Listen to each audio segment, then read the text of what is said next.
Yeah, so in this video, I'm going to be breaking down how I made this scene right here. So I'm going to show you how I did all the textures, lighting, how I modeled certain things, yeah, where I got certain assets from, and just overall how I put it together from scratch.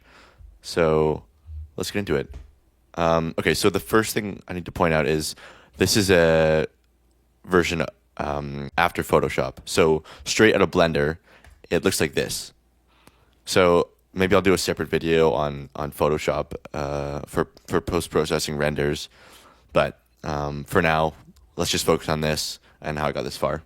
So I've just hidden everything except for this main room here and a light.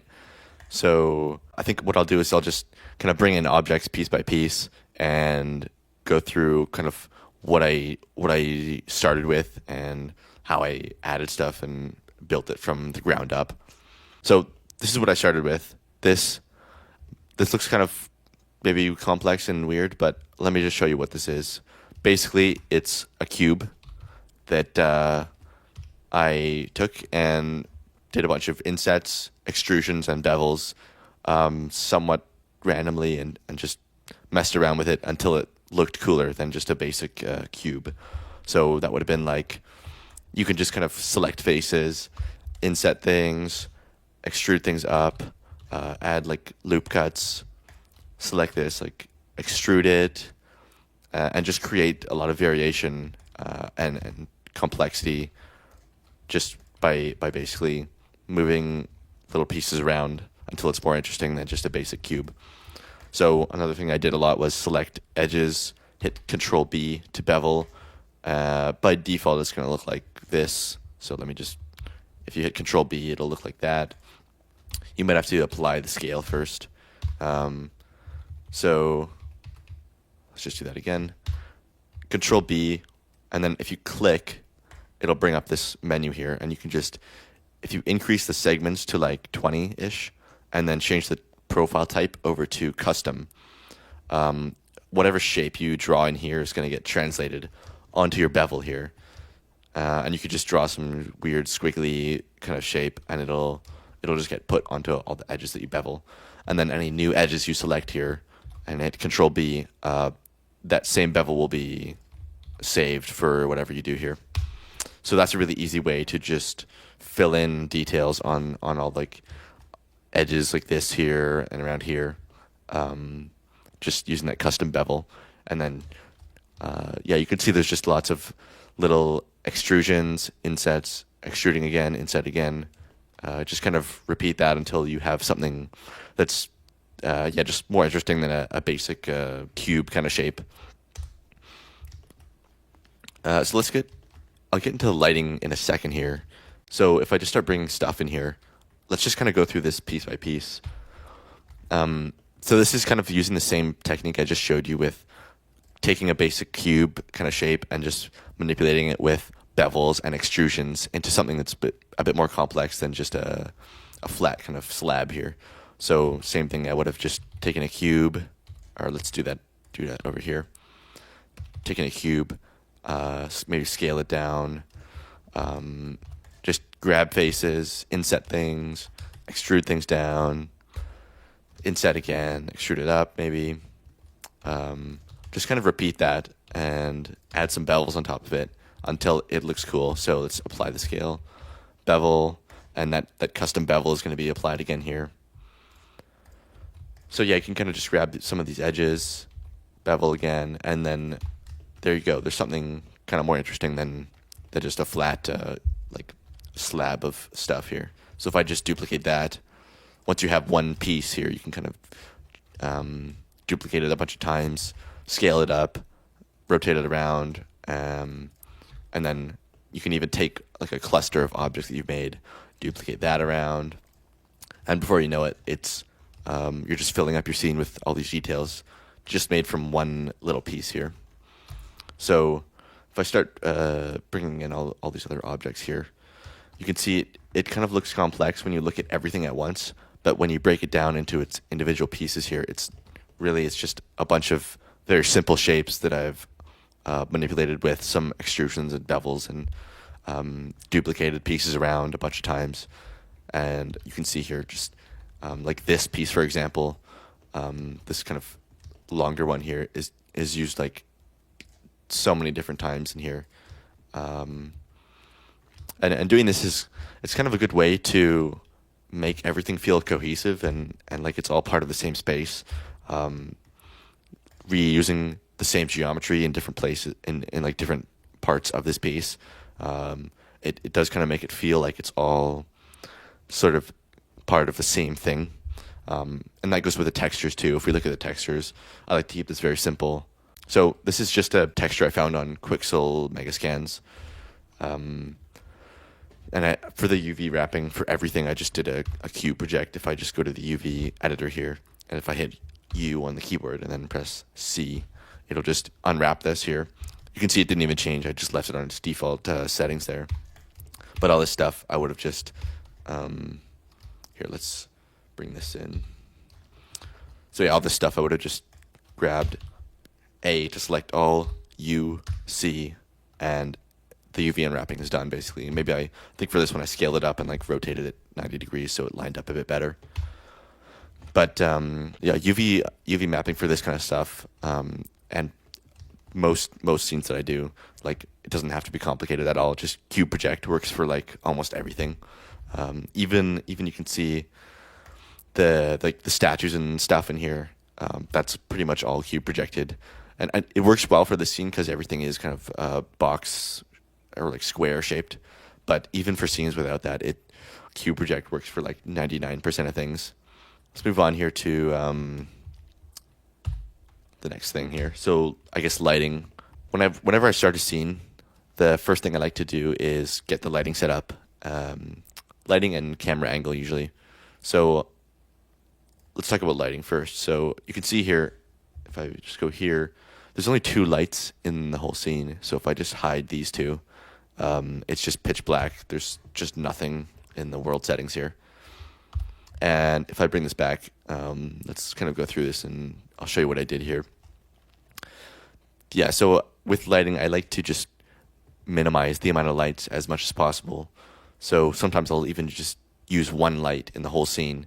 So the way I like to do this is I'll just add 1 at a time here. So I think I added the spotlight first, and then what I'll do is I'll just add it in and kind of move the positioning around here, rotate it, play with the brightness, and just find an angle that works with the scene that you're building. So there's no real science to it or anything. You just kind of move it around until you find a spot that looks good and where it kind of highlights all the things that you want to highlight in your scene. So I did that a couple of times. So I did it with that one I just showed you and this area light over here. Just trying to find the perfect angle with 1 light at a time. And I found that it worked better having these 2 together, so I just went with that.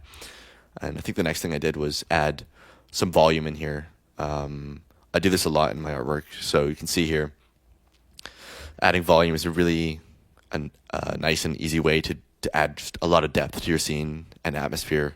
So if I take that off, you can see how much of a difference that makes there, just adding that bit of volume in. This is just a cube over the whole scene with a volume scatter node and just the density set to like something really low. That's going to be different for every scene, but you just got to play with it and find something that works for the scene that you're building and the image that you want to create. So this doesn't matter here. This can be set to 0 for this scene. Sometimes it looks cool to turn it up, but in this case it didn't really do much here. All right, let's move on to how I did this water in at the bottom here. So basically, if you've ever tried to make water in Blender, you probably just take like a principled shader, turn the roughness all the way down, and then turn the transmission all the way up. So that's in here, but there's some extra stuff I did on top of that to just get the light to pass through it better. Yeah, so let's look at that. Here it is. So it's just a plane, or it's just this kind of box here at the bottom of the scene that's kind of covering the whole floor. So what this is, it looks kind of complicated, all these nodes here, but There's some unnecessary stuff that's going on here. I think this doesn't really matter. So I kind of boiled this down to just the nodes that are actually important here. So what's happening is to create all these little ripples in the surface, like you can see here. I'm just using a Musgrave texture. A noise texture can work too. And you just run that through a bump node and just make sure you turn down the strength and distance to something really, really low. Otherwise, it's going to look too extreme and unrealistic. You don't need a lot of this. Just a little bit is enough to make it look convincing. So that's just running into this principled shader here. This is all default settings except the roughness is all the way down and the transmission is all the way up. So you can run that straight out into your output, but I learned this trick here from, I think it was from Ian Hubert, or it might have been Blender Guru, where if you mix between this and a transparent node here, transparent is just going to be completely invisible. So mix between that and just invisible with this light path node here.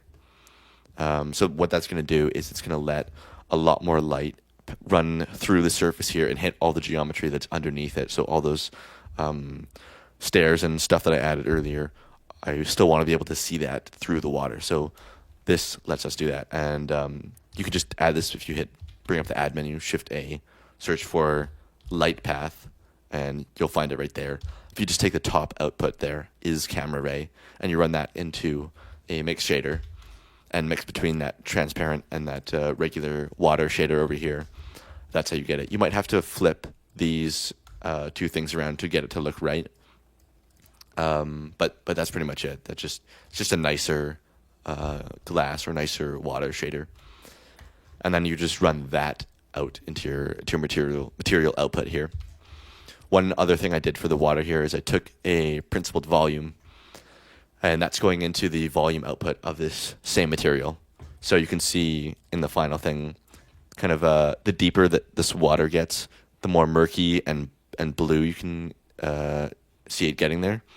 That's just taking a principled volume. It's all default settings. This, I don't know why that's down. You can set that to 0. But it's just the same thing. Lower the density, change the color to whatever works here. In this case, I found a nice kind of blue, just looked cool here. So I went with that. And then, again, just run that into the material output of the same water shader that you're working with here. And since it's going to be this box that's covering from like the top, the surface here, past like through the floor here, the volume's going to just cover all that. Okay, so let's move on to how I did these like waterfall things in the middle here. So this, I kind of wanted to do a long exposure type of look here, just with water pouring down through the middle. So what I did was I just added a cylinder here. And then if I just take the translucent by itself, you can see this is what that looks like. Just a regular translucent shader. Transparent, again, is going to be completely invisible. And then we're mixing between those two things using just a noise texture. And that's running through a color ramp to ramp up the contrast here. I'm just bringing the black part of this up a little bit. You can see what that's doing there. But I think this is just a default noise texture here. I don't know why the W is up. That doesn't really matter. But the way you get it to be stretched out vertically is if you, when you add your cylinder here, it's going to be like, it's regular scale like this. But when you just stretch it out on the Z-axis, that'll stretch the noise with it. And you can see here I'm not using like the object coordinates or anything like that. You can see if you do that, you'll get just noise that's like uniform, like a uniform scale all over it, which is not what I want here. So if you just take that off, or don't worry about it at all, and let the noise stretch with the model, then that's how you get that kind of downwards flowing look. Okay, so at this point, so we have like a basic outline for what the scene is going to look like. The lighting's there, the volume's there, most of the main objects are in here. So this is where I would go in and start adding smaller details to kind of fill out empty space. So I have these pillars here. This is where the having a nice asset library comes in really handy because um, you could just drag and drop little objects in here that feel like they belong and just really easily fill out the space with objects that make sense here. So like these pillars here, I made this a long time ago and I just dropped it in here from some other project, and you can see that just adds a lot of detail and a bit more complexity to all the walls here. So I just dropped in one, set up like an array here, and then just duplicated that all over the walls. And then yeah, if I just enable this, all this extra stuff here, you can see when I get to this stage, I kind of just think about like if you're not sure what kind of stuff to fill out your scene with, I think a good way to do that is to kind of just ask, like, what kind of stuff would you just find laying around here? So this is kind of a ancient temple-y kind of scene. So I just thought, like, okay, maybe we can have some statues, some like ancient-looking pots, and just stuff that feels like it belongs here. So yeah, again, these I just made a long time ago and reused them in here. This thing right here is from, I think, from Ian Hubert's Patreon, one of the assets he gave away.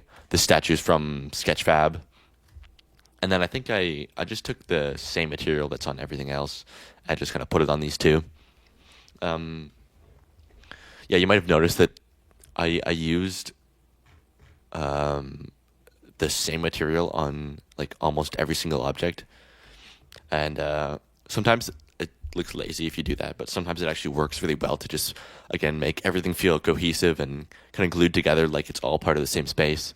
But it depends on like the context of your scene. All right, I think that covers everything I wanted to show you here. So I hope you learned something. Let me know if there's anything else you want me to cover in future videos. Yeah, bye.